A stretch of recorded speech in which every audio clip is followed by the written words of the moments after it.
Extra dimensions seem the stuff of science fiction. We know 3 dimensions: length, width, height. But what about other dimensions beyond length, width, height? What could that mean? What would extra dimensions be like? And anyway, why would we care? What about the 4th dimension? Time, not as metaphor, but as fact. Now, some speak of 10 or 11 dimensions as the foundation of the cosmos. Is deep reality so strange? I'd be astounded. Are there extra dimensions? I'm Robert Lawrence Kuhn, and Closer to Truth is my journey to find out.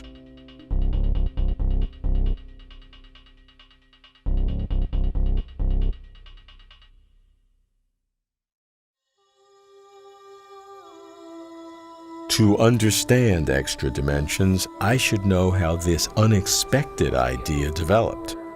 That's why I begin with physicist Lawrence Krauss, a science writer who is a real scientist. Lawrence is passionate about origins.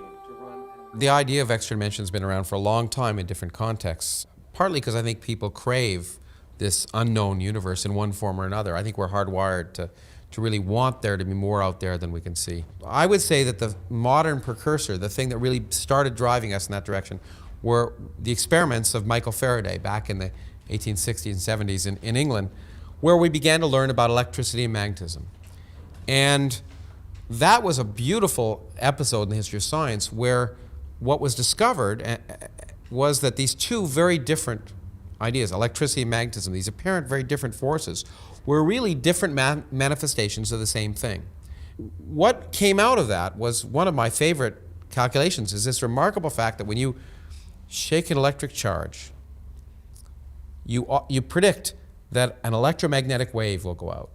And you can calculate from first principles the speed of that wave. That was what Maxwell did. And it was beautiful calculations. And what did he find? It was the same speed that light had been measured to have, therefore suggesting light was an electromagnetic wave. Great.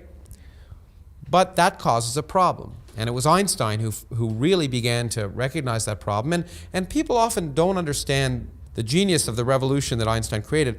We've been told since Galileo that if you're on a plane that's moving at a constant velocity and the windows are closed and there aren't any bumps, or a train, you don't know you're moving.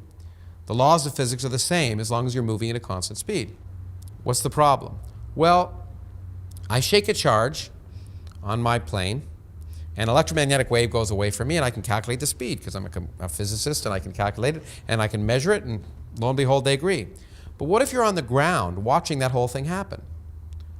Well, since the plane is moving with respect to you, then the light ray must be moving with respect to you, not only to the person on the plane, but with respect to you, and its speed must be greater.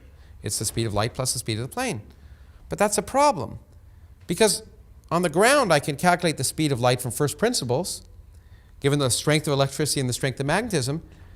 And if it's different, then that means the strength of electricity and the strength of magnetism are different for me on the ground than in the airplane. But Galileo tells us that can't be the case. That's a huge paradox. And it was Einstein's genius to realize, well, they're both right. Maybe it's the way we measure space and time. Maybe space and time are personal things, and they depend upon your motion and in order to get a measurement. So each person's space is in some sense, and time is in some sense unique to them. And that was the genesis of special relativity. It was actually Einstein's teacher, the only one, by the way, he said that he actually had any respect for as a mathematician, a guy named Minkowski, who really, however, pointed out that this weird thing that if I'm moving with respect to you, lengths will change, they'll get smaller, and if I'm moving with respect to you, my clock will go slower. It all seems crazy. It seems like it's completely relative. But in fact, there's an absolute there.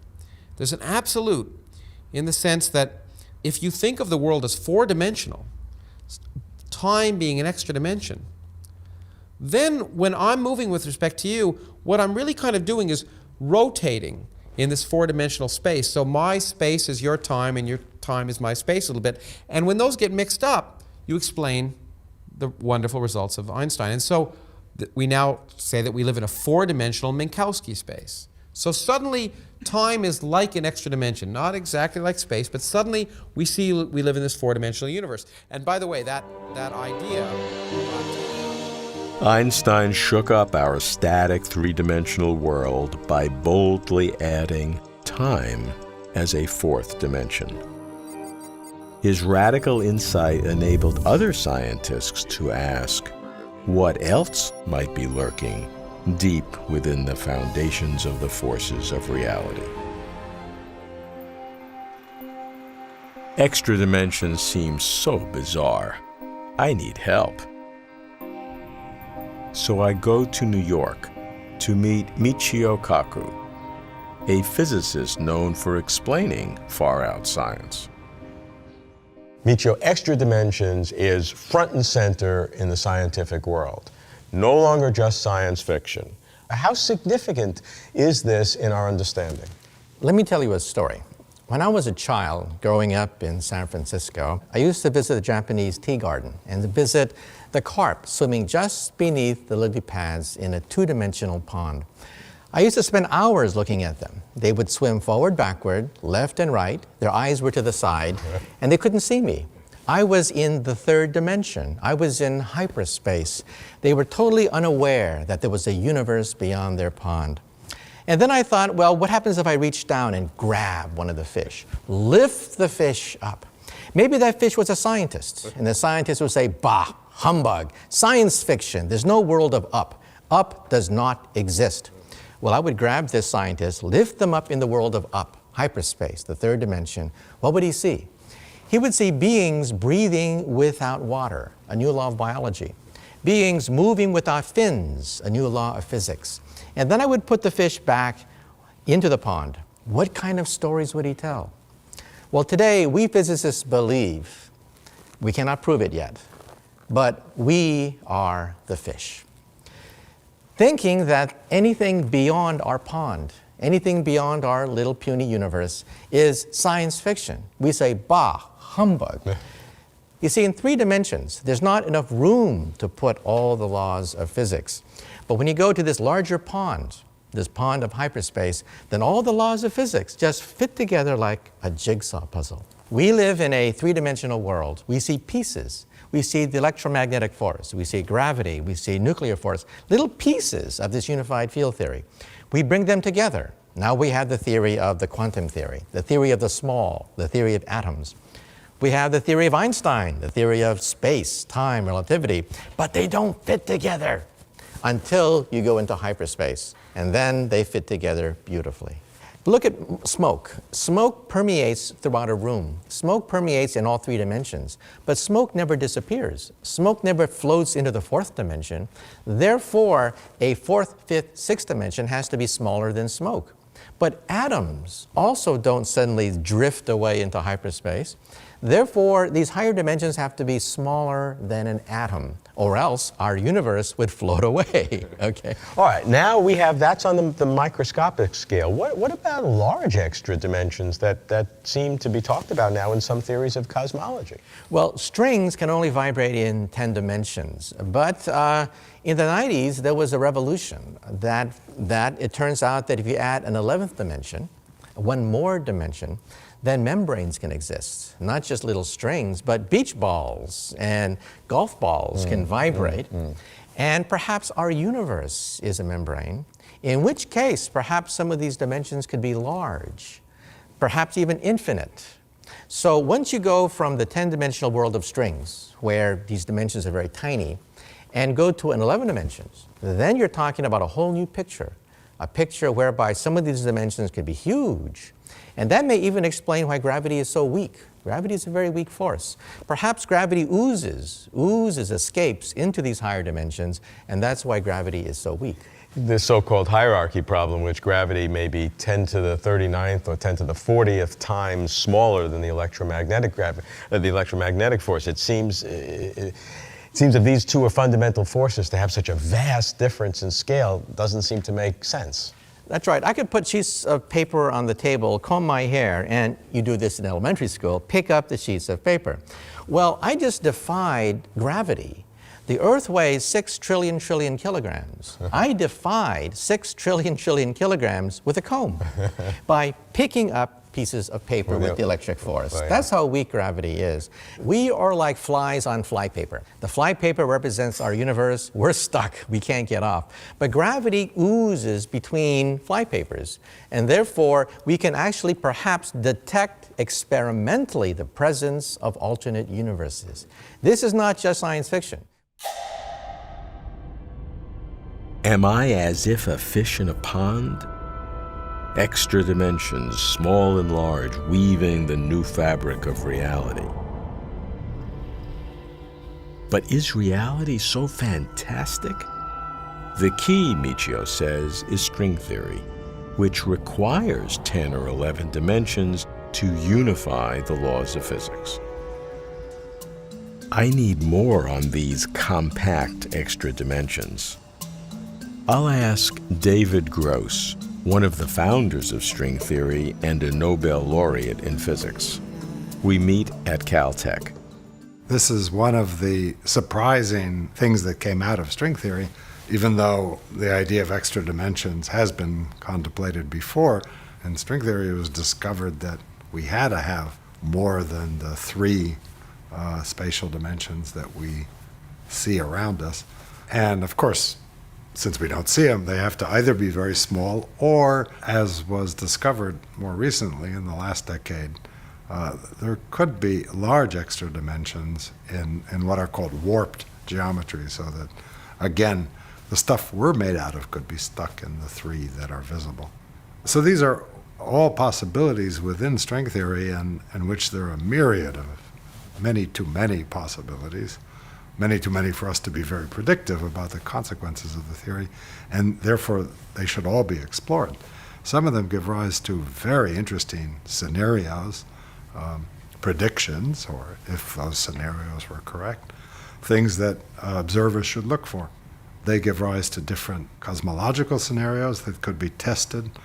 They give rise to objects such as cosmic string sometimes that could be detected and observed. They give rise to possible models where one might try to calculate phenomena in our standard theory of particle physics. So they're all suggestive and fascinating scenarios, and I certainly think it's great that people are looking into this or even trying to see the observational consequences. Okay, David, at least we agree we don't see extra dimensions. They are either too small or warped geometries. With all the myriad possibilities of string theory, could there ever be real data? To find out, I go to Harvard to ask a physicist exploring how high-energy experiments might unify string theory and cosmology. Nima Arkani-Hamed. Nima, how can there be extra dimensions beyond the 3 dimensions of space and the 1 of time? Well, it's certainly theoretically possible for there to be extra dimensions. The usual analogy people use is to imagine that there are other dimensions there, but they're curled up to a very small size. So it's like looking at a garden hose from very, very far away. A garden hose from very far away looks like a line, but as you get closer to it, you see it has a little bit of a thickness. There's a little circle there with a finite size. Compactified. So it would be compactified. So if you went around this other dimension, that you would very rapidly come back to the same place. That's the idea. The idea had a big resurgence in the 70s and 80s with the realization that string theory, with a very, very rigid theoretical structure that you really couldn't monkey with too much, predicted that there should be 10 dimensions of space and time. More recent theoretical developments hoof that up to 11, but anyway, it's a number that isn't infinity. For example, for the mystery of why gravity is so much weaker than all the other forces. By 10 to the 39th or some, compared to electromagnetism? Sure, right. So one possibility is that in fact it isn't much stronger, that at the length scale of around 10 to the minus 17 centimeters, where we first start encountering this problem of why gravity is so weak compared to everything else, Well, maybe gravity really catches up with everything else at 10 to the minus 17 centimeters. But there are extra dimensions in which only gravity propagates, and the ordinary particles and forces don't propagate. So that gravity only appears weak because it's diluting its strength in extra dimensions. How does this articulate with the so-called brains of cosmology, where you have our whole universe would be on a three-dimensional brain floating in some fourth or nth dimensional space? Right. So brains are a crucial part of this picture. In fact, the existence of brains was what allowed us to do all these novel things with extra dimensions for the simple reason that when everything is spread out, then if you make the dimensions big or small, you make all the interactions weak or strong. Right. Okay? Whereas when some things are trapped to living on a lower dimensional surface, while gravity lives everywhere, it's possible to adjust the relative strengths to make only gravity weaker while keeping everything else strong. So the brains are a crucial part of the whole story. And there's many, many different scenarios now that exploit brains and extra dimensions to do interesting things. And many of them have experimental consequences, so they will live or die on the near-term timescale. 10 or 11 dimensions of space and time, all but our common 3 dimensions astonishingly tiny. Speculative, surely, but they may explain the inexplicable. Like why gravity is so incredibly weak compared with other forces like electromagnetism. I'm almost getting this, but then lose it.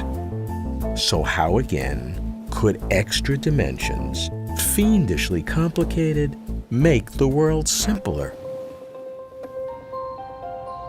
The place to go is Princeton, the Institute for Advanced Study, where Albert Einstein walked and thought.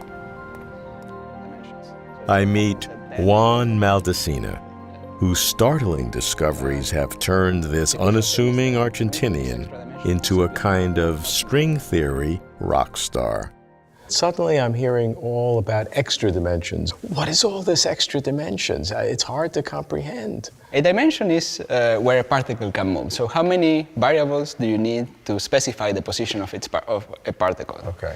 So if we want to meet, we have to arrange where we are meeting, right? We are meeting at a certain location between 2 street intersections, and on the first floor, the second floor. Those are the 3 dimensions, 3 spatial dimensions. We also have to arrange a time to meet. But the question is, do we also need to specify other things when we talk about a more elementary particle? So could it be that elementary particles could really move in extra dimensions? Now, something we do know is that these extra dimensions are not infinitely big and equal to the other dimensions, because we know that for many practical purposes, we can deal with 3 dimensions, right? So we are certainly not moving in the extra dimensions. But the question is whether elementary particles can, in some sense, move in the extra dimensions. Now, why would you do this? And the idea is that perhaps the laws of physics are simpler when we add this extra dimension, and that some of the complications we see in the laws of physics are due to the fact that, well, we have the same particles in these extra dimensions, but they are doing different things. So a particle can be moving faster or slower in the extra dimension, and then we will see them differently in our 4 dimensions. So the idea of an extra dimension is to make life simpler, not complicated. Yeah, exactly. Yeah. It sounds like it's more complicated. Yeah. It looks more complicated, but in a way it's simpler, because the idea is that you have simpler laws in extra dimensions that give rise to more complicated laws in 4 dimensions. So that's the beauty, if you wish, of extra dimensions. Let me give you an example. So the simplest and oldest idea was to construct a theory that puts together gravity and electromagnetism. So in a theory of gravity, we have gravity waves, and with electromagnetism, we have electromagnetic waves. So Kaluza and Klein realized in the beginning of the 20th century that if you consider a theory of just purely gravity, but in 5 dimensions, you add an extra small circular dimension, then the gravity would be a fluctuation or a wave of gravity in 4 dimensions, but when this wave is twisting this extra dimensional circle, it will look like an electromagnetic wave from the point of view of 4 dimensions. So in this way, 2 phenomena that are different, gravity and electromagnetism, are unified and put together in this 5-dimensional picture. So that would actually make it simpler. Yeah. So the theory in 5 dimensions is simpler. Now, this simplest theory doesn't quite work, but so the modern incarnations are, well, it's similar in spirit, but with a little few more dimensions and so on to make it more consistent with what we see in 4 dimensions. The crucial thing is that we introduce extra dimensions to simplify the theory, not to make it more complicated. So that is the point. Extra dimensions reduce the complexities of our 3-dimensional world by unifying laws in those extra dimensions. Extra dimensions make the laws of physics simpler. What a realization. But there's sharp disagreement. Some scientists reject extra dimensions. I make a pilgrimage to Oxford to meet one of the world's premier mathematicians, Roger Penrose. Roger has elevated humanity's grand understanding of the cosmos. Roger, what's your reaction to these extra dimensions? Well, I'm not an enthusiast. I mean, there's no evidence for them observationally. I have 2 troubles primarily with these extra dimensions. One of them is a more personal reason, which has to do with twistor theory, which is something I worked on and developed over 40 years ago now. It was specifically based on the fact that we have 3 space and 1 time dimension. And it's a scheme which gets its power from that fact. And it's particularly works in that number of dimensions and doesn't really work in any other number of space-time dimensions. That's important, so describe that briefly. Basically, the idea is that space-time points are secondary objects. And you can think of if you like, you want to describe a space-time point, you think of all the light rays through it. So it's like one moment you're looking out at the sky and you see stars all over the place, and each one of those stars has a history of a light ray coming into your eyes. So it's in some sense relating the large space of relativity, or that's this complex celestial sphere, to the sphere of quantum mechanics. Oh. And it's making a link between the physics of the small, which is quantum mechanics, and the physics of the large, which is relativity. Which is the great problem of the 20th century and continues to be the great problem. That's right. Well, this is a particular angle on that. You see, it's quite different from what most people do who do quantum gravity, that's just trying to make this link. They say, all right, well, quantum mechanics has to be applied to space-time structure. Okay, it's hard to do because it means space-time structure may be granular, all sorts of funny things, you see. But what they don't say is that quantum mechanics needs to be monkeyed with. They say, take quantum mechanics as it is, and it's got to be applied to our ideas of space-time. Now, my view is that that is not correct, that we want a much more even-handed marriage, where quantum mechanics has to give as much as space-time structure has to give. And this means that you don't use quantum mechanics as it exists at all levels. You have to think of the right theory, which is a molding of these 2 separate theories into one scheme. You said there were 2 reasons why you are not a fan of extra dimensions. That's right. I just don't think these extra dimensions are stable. When I say not stable, they will just collapse. And what's interesting to me here is that maybe these string theory ideas can have a value in theories which don't require extra spatial dimensions. And this would give them, to me, a lot of extra plausibility.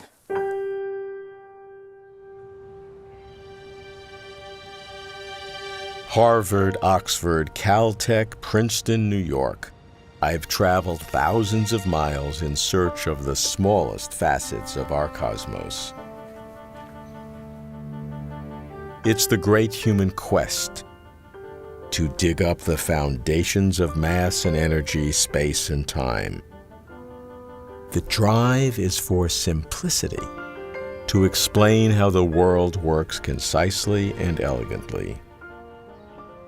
When theories are complicated, then there's likely another theory, simpler and thus deeper. And simplicity, when found, is breathtaking. That's the addicting appeal of extra dimensions, to show how the atomic zoo of what seem to be very different particles are really different manifestations of the same singular atomic animal. Unity from diversity, the wonder of it all. How much more is there to discover? But do extra dimensions really exist? Either way, the exhilaration of exploration brings us closer to truth.